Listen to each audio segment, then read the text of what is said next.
Hello everybody and welcome to another Football Manager video. This is Football Manager 2005. This is the third season in my 2005 save. I will be taking a break probably from after this one. I may or may not go back to it. I've loaded quite a big database which makes the game run a lot slower. That's kind of unfortunate, and obviously as the game goes further on then it's going to run even slower, which is okay if you want to do stuff while playing it, which is what I've been doing. Regardless, this is the third season. How did we do? So last season we finished 11th in the Premier League, the SPL. We just narrowly avoided relegation. Before I show you the league position, we'd just like to point this screen out. This is my assistant manager's team report. Now Brian Laudrup for some reason wanted to be our assistant manager, and so that is his position. And as you can see here, it says Brian Laudrup believes that St Johnstone will have absolutely no chance of avoiding relegation unless the squad is strengthened in every department. Well, spoilers, we did. We avoided relegation by a country mile. Well, maybe not a country mile, but as you can see there, we finished 7th in the league, which is absolutely fantastic. But similar to last season, this doesn't tell the whole story. As you will see, we skirted with relegation a lot in this part of the season. In fact, we were bottom for about 9 games here. Dundee were the team that eventually got relegated, having only been bottom for 2 weeks of the season. Livingston were bottom for a period of time, so we're Dundee United.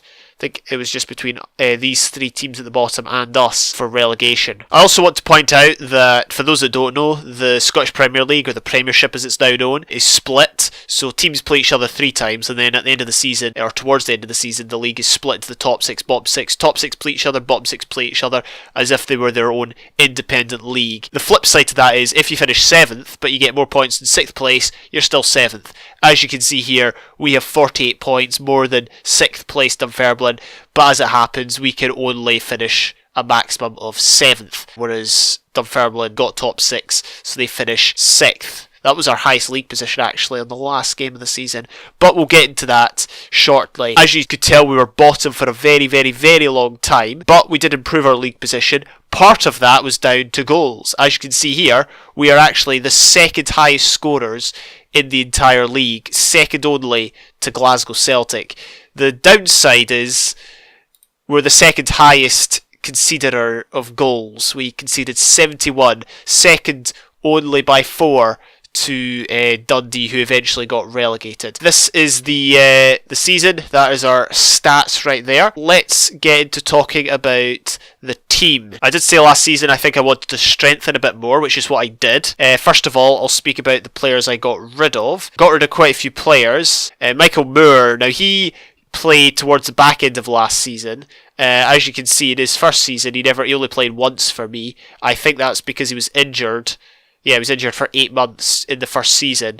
However, last season, as we were fighting relegation, he managed to get 3 goals, 3 important goals for us. However, I deemed that he wasn't good enough for the Premier League. As you can see, he's actually done really well for Airdrie United. Got 15 goals, 6.81 average rating. So that was another big transfer, 24,000. I sold Peter McDonald to Ipswich Town. He got 6 goals, as you can see, in English League One. Stephen McConaughey, I decided to get rid of him. 26,000 to Swindon. Oh, look at that, 26 goals for Swindon. He's done really well. He just wasn't firing on all cylinders. He scored like 1 goal in the first season in the SPL. Admittedly, I didn't play much, but you really need consistent scorers, so I got a good sum for him.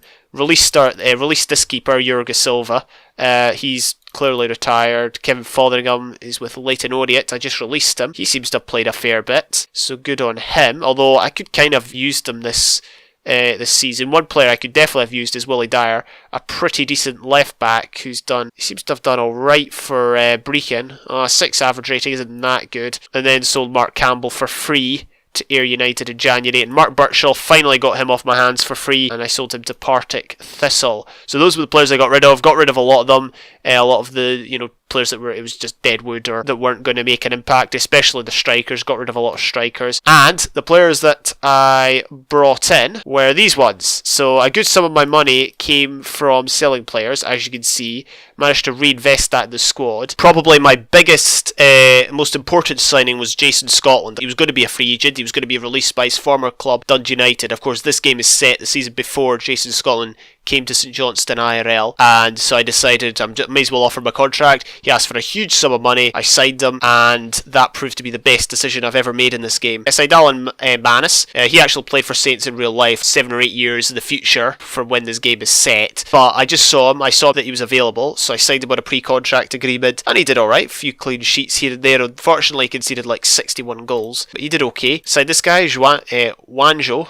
I don't know how to pronounce that. He was a backup player, could play on both wings. He was actually a very skillful, very talented player, and he did not too bad either. This guy, Zoltan Kiss, a Hungarian international with 1 cap. He was a right back slash right midfielder slash attacking midfielder. He was also very skillful. We had a lot of flair players in this team, which was really, really good to watch at times. But he did really, really well. 7.25 average rating. Top player there. Greg Shields signed him on a pre-contract from Dunfermline, I think. Yep. He was a right back, although I signed him as a centre back. Lee Wilkie signed him on a pre-contract from Dundee, played fairly well throughout the season. That was a youth player I signed. This was my most expensive transfer. I signed Willie McLaren, a player who also played for us in real life. He was very skillful, played out on the left for many games, did really, really well. I wasn't sure if I should sign him because I thought he might have been inconsistent. Turned out to be a really good decision. Let's speak about the squad. In my reserve squad, I put Jim Hamilton there. He played about, 1 game all season. I put Hamidou Balboni because he wasn't getting a run of games. I'll probably just release him at the end of the season. He's transfer listed and his contract's running out. So, who were the best players? Well, actually, let's talk about top scorer, okay? So, Jason Scotland was an absolute beast. 34 goals. 34 goals in an entire season. I'm struggling to remember of a Football Manager save I've had where someone's got that high. This was in the top division as well, for a team that was struggling and fighting relegation for most of the season. If you want to have a look at this, by the way, so let's have a look at player stats. Top scorer. Look at that. He's miles ahead of second place. Look, second, third and fourth, all of 19.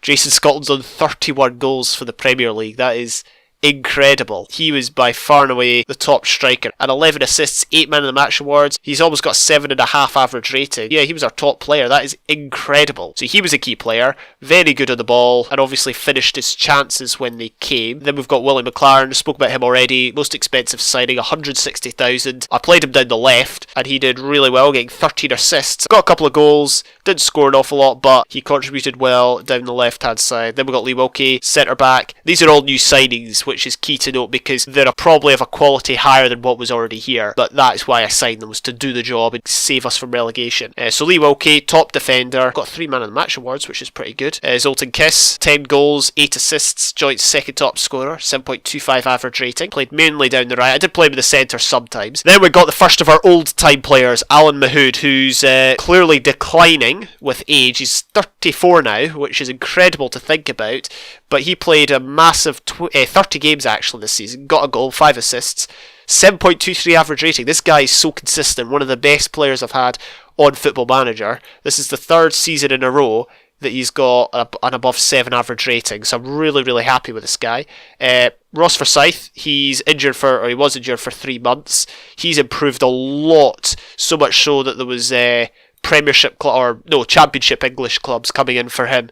But he played 30 games this season, got an above 7 average rating again. He's been a really, really good performer, and he was a mainstay at left back for the early part of the season. Then we got Greg Shields, played well at right back, 7.03 average rating. And then we're getting into the sixes. I'll go through a few of these players. Gary Brady played an absolute ton, appeared in 29 games, did fairly well, as you can see. He got 7 assists. No goals, but that's okay. It's okay when you've got Jason Scotland firing on all cylinders.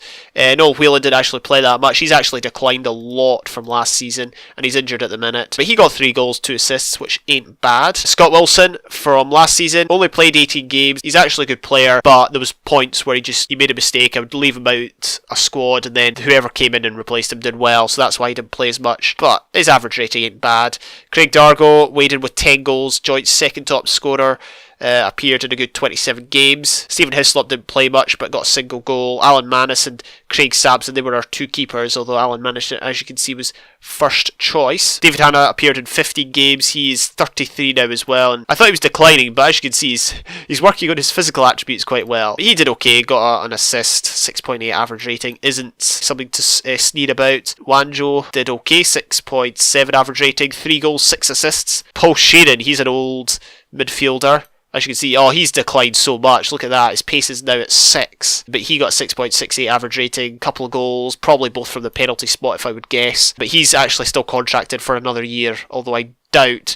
I'd be stunned if he appeared much next season. Brent Sancho, now this was an interesting one. He did so badly towards the start of the season, but he actually played pretty well lately. He even got a 10 against Hibs. He was a good utility man, had his bad games, wasn't consistent, but he came good in the end and did well for us towards the end of the season when we had a good run of form. Ian Maxwell made way too many mistakes, probably why he got 6.67. Previous years he's got an above 7 average rating. This was his worst season. Lee Marshall, Ryan Stevenson, Mark Baxter, these guys didn't really play that much. Same with Richie Hart, 6.14, clearly our worst player. Does he want a new contract? No, I think I'm just going to let him go, to be honest with you. So that was our first team squad. As you can see, it's a pretty substantial size. A few of these players are going out of contract, just a couple. Richie Hart, no Whelan. I'll probably let them both go. Hamilton want Whelan, be my guest. But one thing I should note is star ratings. So as I showed you, this report basically said you're stuffed, you got no chance.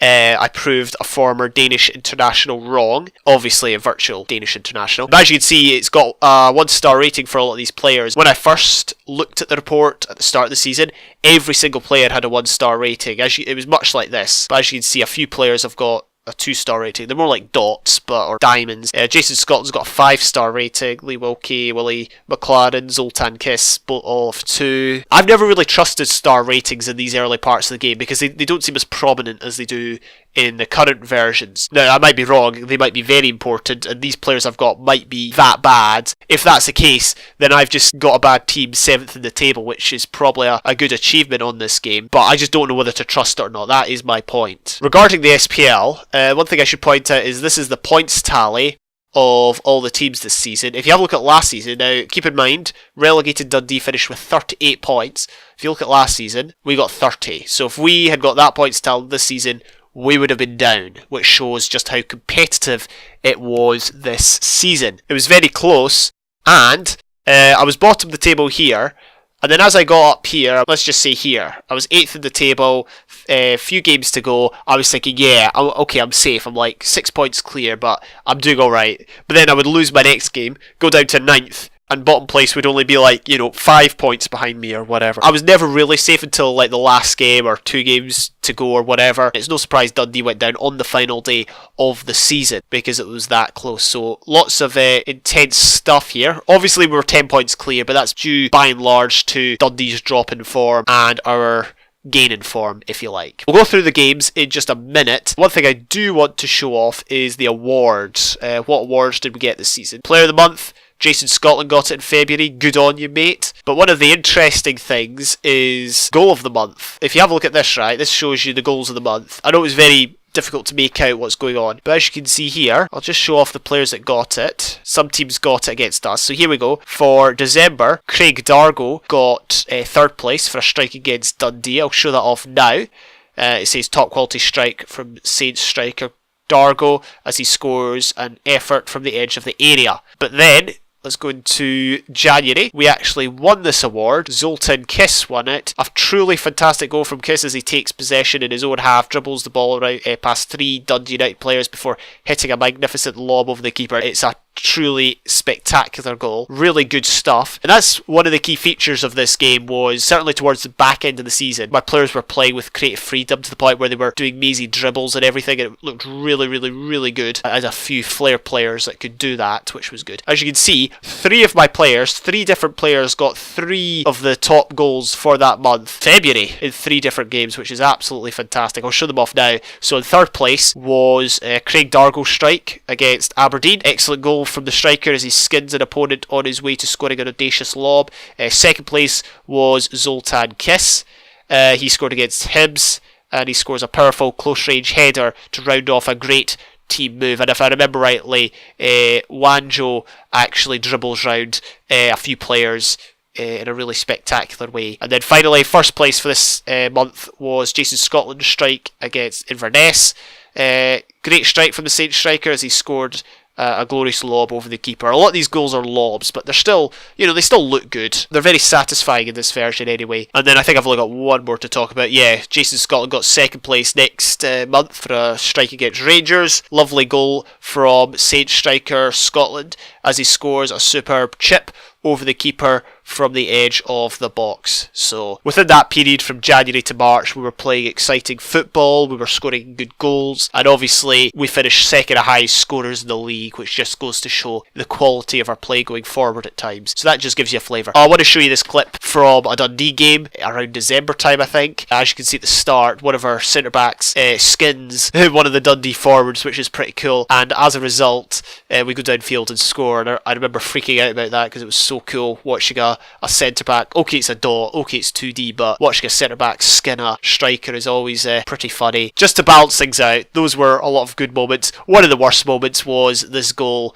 for Livingston. As you can see, terrible clearance by Alan Manus, our keeper. I think he was in goal that day anyway. It was a goal by, I think it was Robert Snodgrass. With the good comes the bad. There was plenty of that this season, but it really was an emotional rollercoaster throughout because my team were very inconsistent, making silly mistakes. We'll go over the tactics real quick and then I'll speak about the games. So what tactics did I use? Well, basically, with the success of a 4-4-2 counter-attacking formation at the back end of last season, I went ahead, I read a few things online and I created 5-4-4-2 tactics using different mentalities. So that's a defensive one, that's a counter-attacking one, that's a possession one, that's a control, and that's an attack. I mainly used only counter-attack and defensive because with one of the weakest teams in the division. Listen, I'm under no illusions that our team here was pretty weak, although I think part of the reason we won games towards the end of the season was because teams had injuries, they were playing youth players, they're obviously weaker than first team players, so I think that's part of the reason why we did so well towards the end of the season. But I'm under no illusions that our team is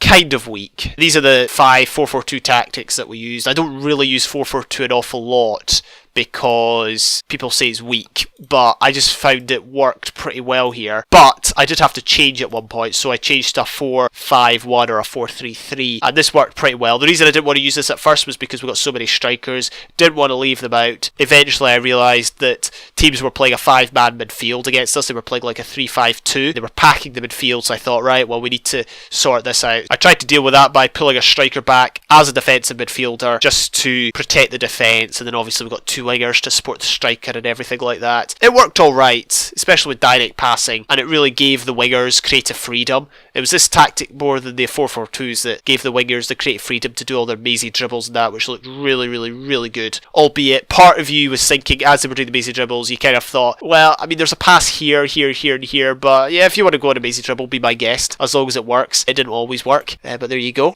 So I used that towards the end of the season quite a bit, although it didn't always work. And I used a control variant, although it was messed up. I was experimenting with this. So those were our tactics. One of the most frustrating things with this game, well, there's a few things, and I'm not saying this because I lost a lot or lost a lot of goals. It might just be because I'm bad. I accept that. Obviously, training, I haven't taken a chance to learn, which is obviously mostly my fault. But one of the other things that I found very difficult was the tactics. I found it very difficult to manage the tactics. For example, often I would have defenders on closing down, not at all, like low closing down. The ball would come to this area of the pitch here, and they would suddenly just be closing the ball down, they get skinned, and the striker would go through and score. I found that was happening a lot. Players were on zone marking, were getting drawn out of position, which could just be due to mental stats, like if they don't have good concentration, then I'm guessing it's easy for them to have a lapse in concentration, let a striker through. Man marking, I can kind of see how that would work, and some of these formations did use man marking. Also, another classic one was the keeper. I had the keeper playing short passing,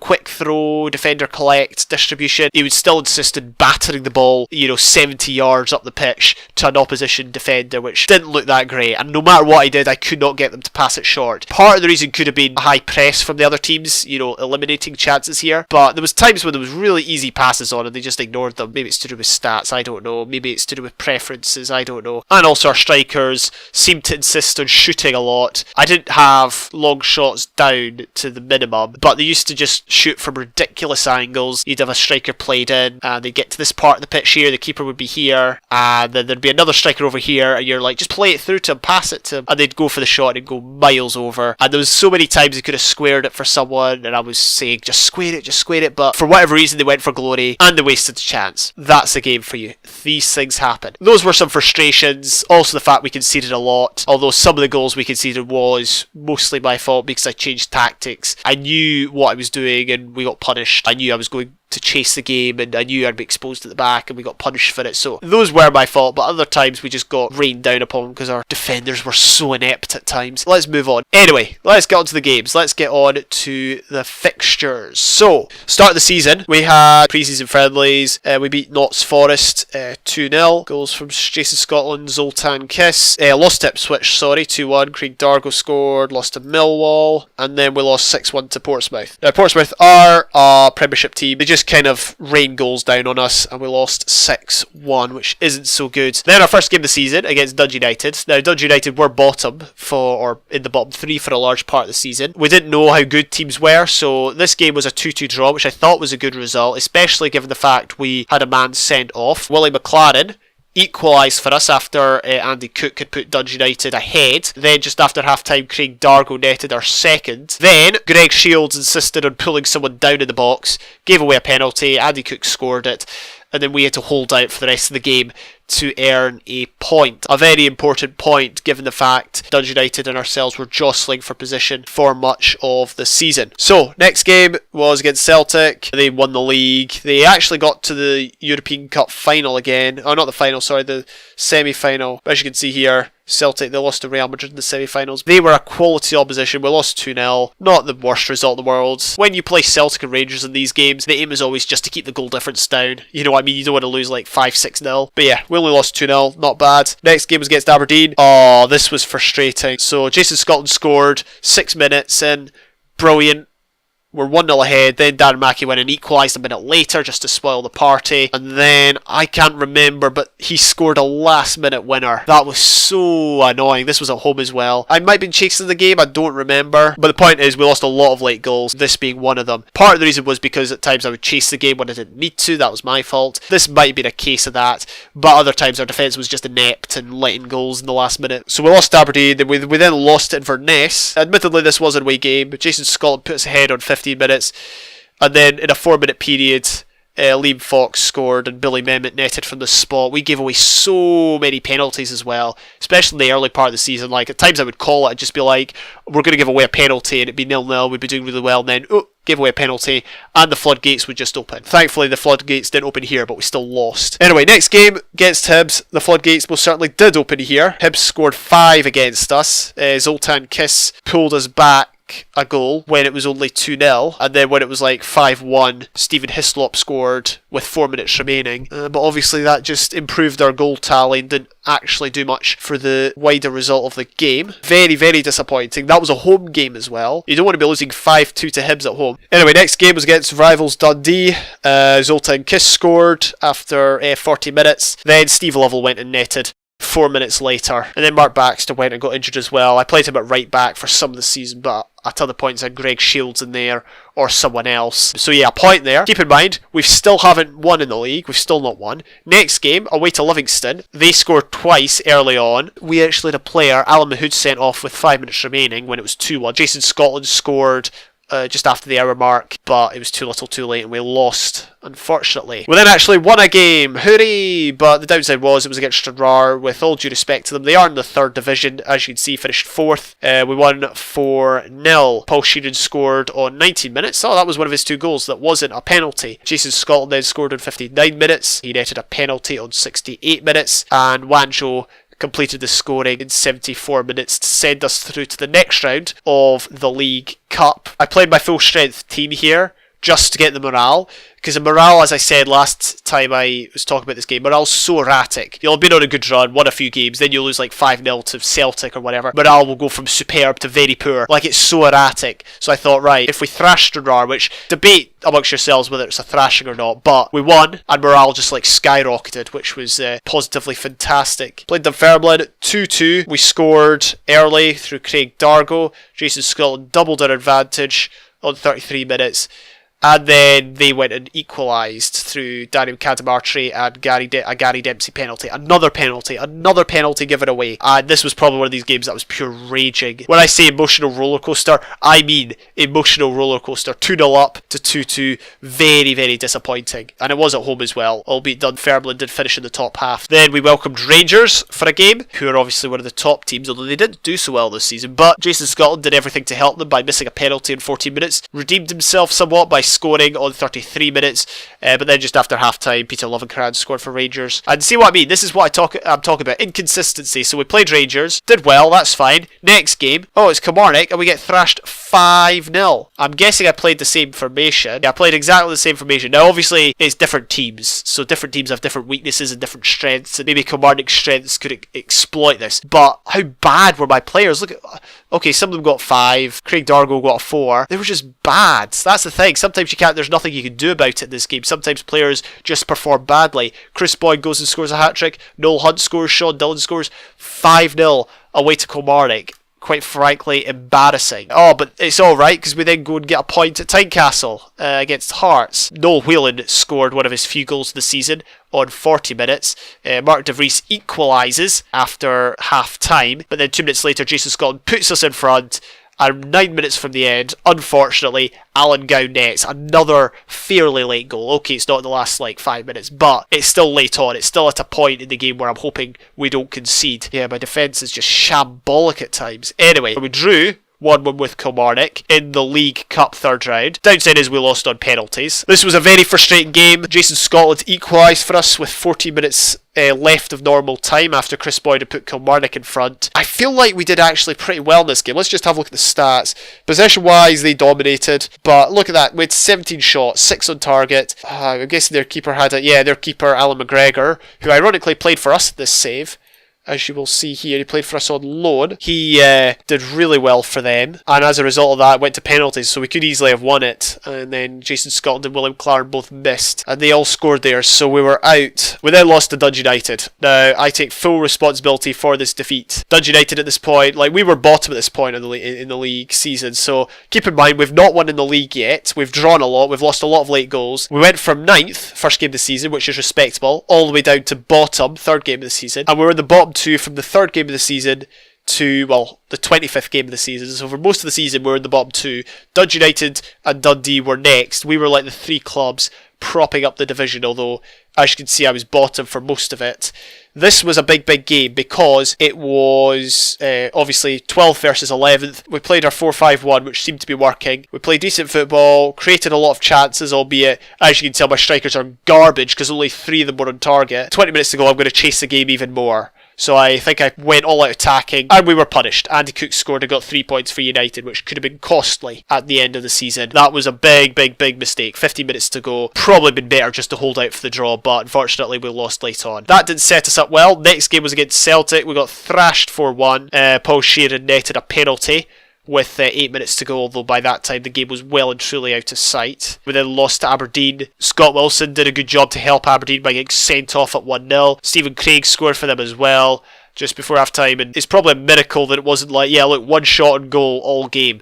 17 shots for Aberdeen. It's a miracle it wasn't 6-0. I should also add that the Dundee United game previously, they only had 2 shots on target, and they scored with 1 of them. It was so frustrating, honestly. My defence was just really frustrating. Anyway, after the Aberdeen loss, played Inverness Calais. Billy Mehmet scored a penalty, another penalty that we gave away, more frustration. Jason Scotland, though, equalised after half-time. Noel Whelan netted a second 10 minutes later. But again, a late winner. Well, not late, but 10 minutes to go. Chris Templeman scores and equalises for Inverness, denying us yet another 3 points. And I'm thinking to myself, is it even possible to win in this bally league? Is it even possible to win with this bally team, with this inept defence and this strike force that couldn't even hit a brick wall, never mind score a goal? Was it even possible? We'd been denied so many wins late on. Finally, it came against Hibs of all teams. It came away from home of all places at Easter Road. We finally won a game. It wasn't going so well. Gary O'Connor scored after 44 minutes, but after half-time, I gave them a great team talk, a rousing team talk. Haha, just kidding. Team talks don't exist in this version. Although, I'm not even kidding. I wish they did so I could take my frustration out on them post-game. Anyway, regardless, Jason Scotland netted 2 minutes after half-time, and Wanjo scored the winner on 54 minutes, and we got our first 3 points of the season. Fantastic. Let's build on this. Let's build on it with a 4-0 loss to Rangers. Admittedly, it was Rangers, and it was away from home at Ibrox. Let's move on. I think I played an understrength team for... Yeah, so because my team's morale had gone up from the win against Hibs, I thought to myself, right, we're playing Rangers, I don't want morale to suffer, so what I'm going to do is I'm going to play second string team. Okay, they're probably going to lose, but the morale won't suffer. So that's what I did, and as you can see, very bad performances in there. Hamidou Balboni got a 4. He played really badly for us, but yeah, that was his last game for us, no doubt. So we lost 4-0 to Rangers with a weakened team. What would happen next? Oh look, it's a 4-1 win at home to Dundee. Yes, it's amazing how things change within the space of a week. So I put a full strength team for this. Jason Scotland netted after 39 minutes. Zoltan Kiss then netted on 45 minutes, just at half time. Scored on 73 minutes to put us 3-0 in front.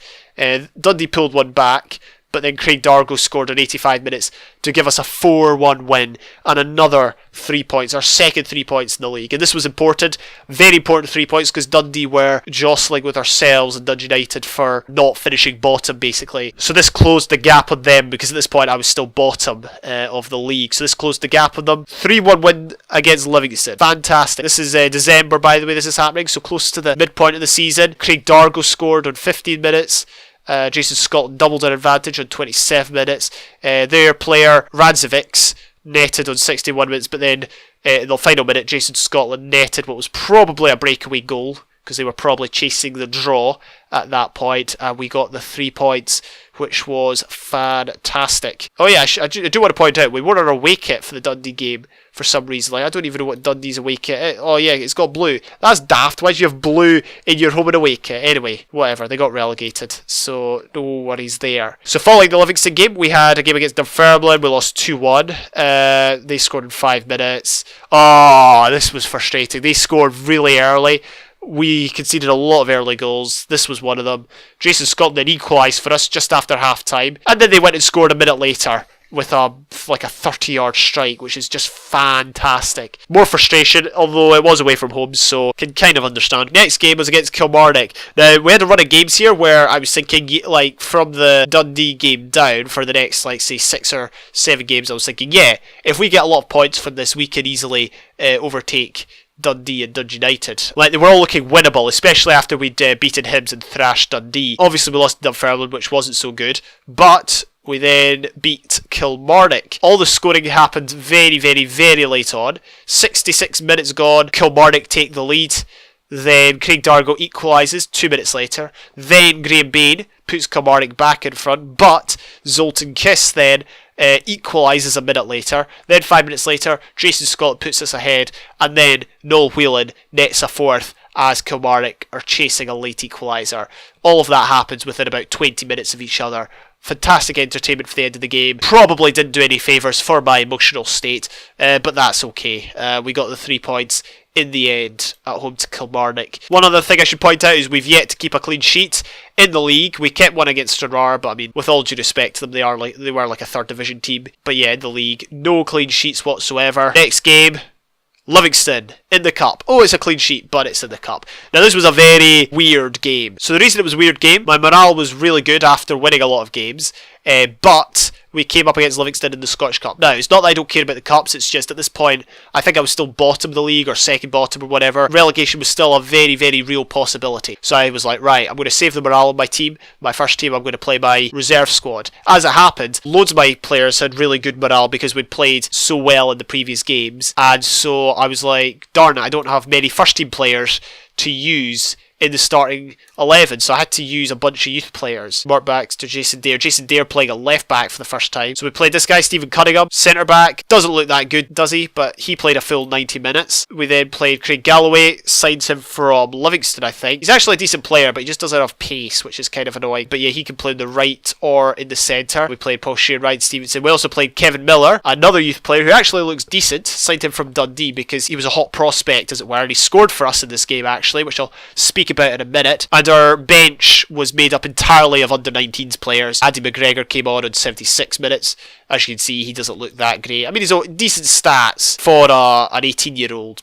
Blair Batchelor, 18 years old. He's a fullback, but his work rate's awful. So is his pace. His other stats are decent, could be worked on a bit. Stephen McManus is 20 now, so he will be out of the under-19 squad. He's actually pretty decent, but unfortunately his stats are still, they don't look that good, do they? So, unlike his work rate for a central midfielder is awful. Same with teamwork. They all came on late on in the game. And that's the thing, I didn't want to bring on players because I knew if I brought these players on, my team would be instantly weakened. But I had to bring them on at the point where we're 1-0 up. Basically, the story goes, Livingston battered us. We got a few shots, but as you can see, they had more possession. They had 17 shots, 7 on target. Who got man of the match? Yeah, Craig Sampson. Of course he got man of the match. He kept us in the game. So it's Craig Sampson, kept them at bay. And then we scored on 68 minutes to win the game. Kevin Miller, our hot prospect striker, got the goal. Fantastic. So yeah, pretty good game all round there. Very, very fortunate. So we're through to the next round of the Scottish Cup with the team's morale intact. Next game was in the league.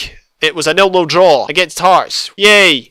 We got a clean sheet for once. Anyway, game after that was a 2-1 win over United, which was good. I think by this point we'd either caught up on them or overtaken them. Jason Scotland netted early on 39 minutes. Zoltan Kiss then followed up with a good strike on 59 minutes. Aaron Conway pulled one back with 3 minutes left, but we held out and we got the win. So that's an important 3 points in the context of surviving relegation. We then lost 2-0 to Celtic. No harm, no foul. It's only 2-0. Could have been worse. I may have played an understrength team, but I'm not going to check. This was bad. We lost 4-1 to Hearts. We conceded 3 first half goals. Ryan Stevenson did score for us to equalise at the time on 32 minutes, but they went and scored 2 after to make it 3-1, and then they scored 1 in the second half to make it 4-1. That dumped us out of the Scottish Cup. Very disappointing way to go, but we got absolutely battered as well. Look at that, 28 shots on goal. That is awful, so I'm guessing my tactics weren't on point there. In the league, however, we got 2-2 draw against Cali, because why not? 2-2 draws against Cali are really good. I think we did to them what they did to us. I think they scored 2 against us to draw level early in the season. That's effectively what we did here. Billy Mehmet scored twice in the first half, but Jason Scotland scored on 51 minutes. Craig Dargo equalised on 57 minutes, and we came from 2 down to get a valuable point in this game. Very important stuff there. We then beat Aberdeen 1-0. Fantastic. Craig Dargo netted the winner on 80 minutes when it looked to be heading for a scoreless draw. Very important 3 points there against a good team who finished fairly high up the table, I think. Then, the game of the season by far. We played against Hibs and we absolutely demolished them. 7-0. 7-0 for a team that was in the bottom part of the table, for a team that could not win a game, a team that could not buy a win in the first half of the season, to win 7-0. I don't understand. I can't explain it. Hibs were just so bad. Look, they got 2 shots on goal the entire time. Admittedly, we got 10 on target. This is what happens when you get your shots on target. Look at the Hibs ratings. They're awful. Look at our ratings. Fantastic. The only reason Alan Mattis's ratings at 7 is because he had nothing to do. He had 1 save to make all game. The scorers were Zoltan Kiss netted on 8 minutes. Brent Sancho then scored from a corner, not from a corner, but headed in a corner on 11 minutes. Zoltan Kiss then got second of the game on 33 minutes to make it 3-0 at half time. Then 5 minutes after the restart, he made it 4-0 and completed his hat-trick. And then Jason Scotland got involved just after the hour mark on 63 minutes. He then netted with 4 minutes left. And then with 2 minutes to go, we got a penalty and Jason Scotland netted it to complete his hat-trick and complete a 7-0 rout. Unbelievable. I just wish every game was as easy as that, but obviously that is not the case. So 7-0, fantastic, best win of the season, biggest win on record in the save, I think. And we'll follow that up with a 2-0 loss to Dundee, fantastic, and this was on TV as well. Obviously I showed the 7-0 game against Hibs. We battered them, scored loads of goals against them. We battered Dundee, look at that, 16 shots, only 6 on target, we just couldn't score, and then in the last 10 minutes they went up the other end and scored through Steve Lovell and this Joe guy, so not a great way to follow up a 7-0 win. But it was all good because we then went and thrashed Rangers 4-2. Jason Scotland getting himself another hat-trick, second hat-trick in 3 games. He scored on 12 minutes. Nacho Novo equalised with a penalty, another penalty we gave away on 35 minutes. Then Willie McLaren put us back in front on 40 minutes. Jason Scotland made it 3-1 at half-time with a goal just before the break. He then put us 4-1 ahead on 66 minutes to complete his hat-trick and complete our goal scoring for the game. And then Kevin Thompson went and pulled one back for Rangers, but we got the 3 points against them. We were undefeated against Rangers at home this season because we drew with them earlier in the season, so that's quite fantastic. We followed that amazing win, so that's 2 amazing wins. One followed up with a 2-0 loss to Dundee. This one was followed up with a 4-1 loss to Livingston, who at this point we were vying with for the bottom spots. They'd been sucked into the relegation fight, and it was similar to the Dundee game. They scored early. That's not similar to the Dundee game, but we absolutely battered them. 19 shots on target, but as you can tell, my strikers were awful. 7 of them only were on target. 19 shots on goal, 7 on target. We battered them. Then they went and scored a penalty on 62 minutes. Craig Dargo pulled one back when it was 2-0. He pulled one back on 66 minutes. But then Robert Snodgrass went and scored a fluky goal, and Stuart Greeken went and made it 4-1 just to rub salt in the wounds. They had 6 shots on target. They scored with 2/3 of those shots. Awful. Who was in goal for that game? Alan Manis was in goal. That wasn't one of his better games, was it? And that basically put us in jeopardy once again. So if you want to know where we were in the league at this point, this was game 30, so we were here. We just lost to Livingston, and although it looks like we're okay, we're 9th, 10th position, the team that's in 12th is probably Livingston, I think. Yeah, Livingston were bottom of the league at that point when they thrashed us 4-1, so they've just clawed more points back on us. There was only about 3 or 4 points in it at this stage of the season, so relegation was still very, very threatening at this point. But we followed up with a 3-0 victory over Dunfermline. Wanjo scored on 4 minutes, Jason Scotland then netted a penalty on 8 minutes, and then he netted another penalty in 26 minutes to complete the scoring, and we thrashed Dunfermline 3-0. Unfortunately, they resorted to hacking. William McLaren, who was a very, very important player throughout the season, he got injured for a good period of time. So did Ian Maxwell. Ross Forsyth, who was our left back, he also got injured. As you can see, he's still injured, but he got injured back in like March. I think it was like 3 months. So yeah, he would have been injured at this point. So we didn't have Ross Forsyth. And it was a bit of a mistake because I didn't have a recognised left back as backup. I had a youth player and Jason Dare, who's more of a winger, on a right back. So not great, but these things happen, you just have to deal with them. We followed that 3-0 win against Dunfermline with a 1-1 draw against Kilmarnock. Yeah, not great. Very frustrating. Brent Sancho scored after 26 minutes, put us ahead, we held out, we defended bravely, we absolutely tore them apart. As you can tell here, 11 shots, okay, we only got 5 on target, but we did really, really well. Most of these shots came in the last few minutes, and they went and scored in the last minute to deny us a win. When you're in a relegation battle, if you're denied a win, 1 minute to go, it's basically the worst feeling ever. And then we just casually followed that up with a 4-0 loss to Hearts, similar to the Cup. They went and just netted. We just couldn't figure. Yeah, we never beat Hearts. We drew with them a few times, but we got beaten heavily by them. So this was the final game before the split. At this point in the season, we were at 9th place, which is decent, but again, there was still 5 games to go, and the 5 games were against these teams here. If I lost every single one of them, there was a good chance I would have been relegated. So we had to perform really, really well in the post-split fixtures. First post-split fixture was against Livingston, bottom of the league I think at the time. Casual 3-1 win. Jason Scotland scored on 38 minutes. Craig Dargo then netted after half-time, and Jason Scotland put us 3-0 ahead. Stuart Greeken once again scored against us. He always seems to score against us, but he scored on 90 minutes, but that was only a consolation. So 3 points against a bottom of the league team.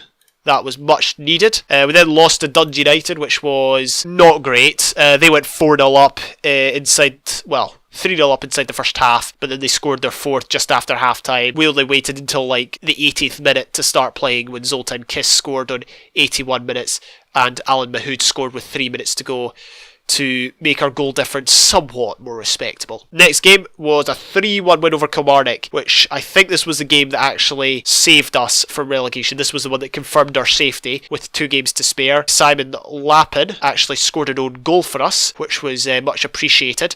Then Jason Scotland scored a double on 56 minutes and on 58 minutes. Brent Sancho got injured at some point in the game as well. and they scored late on, but we got the 3 points, and this was very important because we were vying with Kilmarnock at this point for, well, it was Kilmarnock and Cali, we were vying for 7th place. It's quite funny because we went from caring about how we were in relation to these teams down here to how we were in relation to these teams up there, and basically at this point we were like 8th, Kilmarnock were 7th, Cali were level in points with us going into the next game. But the most important thing was we were safe from relegation. So now we could just focus on winning our last 2 games and getting as high up the table as possible. And we did just that. We beat Cali, very important game. I always love beating Cali, no idea why. Billy Mehmet scored on 17 minutes. Keep in mind we were level in points with him at this point in the race for 7th or 8th as it were. But yeah, Billy Mehmet scored early. Jason Scotland then netted on 42 minutes to equalise. And then 10 minutes from time, Craig Dargo managed to net a winner for us. And that was the win against Hibs. The 7-0 win was the best game. But this was probably the best feeling to get a last minute winner against Cali, which put us 3 points clear of them. All the drama happens now. On the last game of the season, we were safe, but 3 teams weren't. Dundee United, Livingston and Dundee were all they all had a chance of getting relegated. As you can see, it was very tight, only 1 point in it. Dundee United and Livingston on 39, Dundee on 38. Dundee United drew, which put them 1 point ahead of Dundee. Livingston were 2 points behind Dundee going into the game, but they beat Kilmarnock, which put them ahead of Dundee, put Dundee down, but it also kept Kilmarnock on their points tally, and we leapfrogged Kilmarnock on the last game of the season to finish 7th. As you can see, that was the peak of the season. It's always good to peak right at the very end, you know. Lee Wilkie scored on 20 minutes. Jason Scotland then casually goes in, you know, nets a hat-trick, because why not? He scored on 22 minutes, on 26 minutes, and on 71 minutes. And we relegate Dundee, and yeah, get another 3 points for us. So yeah, we peaked right at the end, and managed to get our 7th place finish. Best of the rest, as it were. We could count it as a trophy, but yeah, getting a trophy for 7th place would just kind of be a bit weird. One thing I want to check is the yellow card stats. How did we do this year? Oh, better. We got less yellow cards than last year. We only came 4th this time. Alright, let's have a look at the league table in terms of home record and away record. So home record, we're actually 5th in the league, which is pretty good. I'm guessing my away record is not that bad, actually, in comparison with other teams. So yeah, I'm pretty happy with that overall. So yeah, that was that. That was the game that season. It was very much an emotional roller coaster, as I said. I was put on the edge of my temperament at times, and it just goes to show, like, whenever I watch football managers on TV, you can see the passion they have in that. But if you think that's how much if you think this is how much just a game means to me, how much more does it mean for a real football manager with real players? You know, you get an idea of what the passion is like, what the feeling is like when you concede late on or score a winner or whatever. This is why this is one of the best games ever made, in my opinion, is just how much it recreates that feeling of a football manager. Obviously, football's not for everyone. I can totally get that, but I feel like the game's well made. It's well tailored to simulate a real life job, in effect. So yeah, maybe one day they'll have Office Manager 2022 and you can see what it's like to be an office manager. I don't know. Either way, this was a very, very fun save. We'll see what happens if I come back to it. But anyway, thank you all very, very much for watching this video. Hope you enjoyed. I will see you when I see you.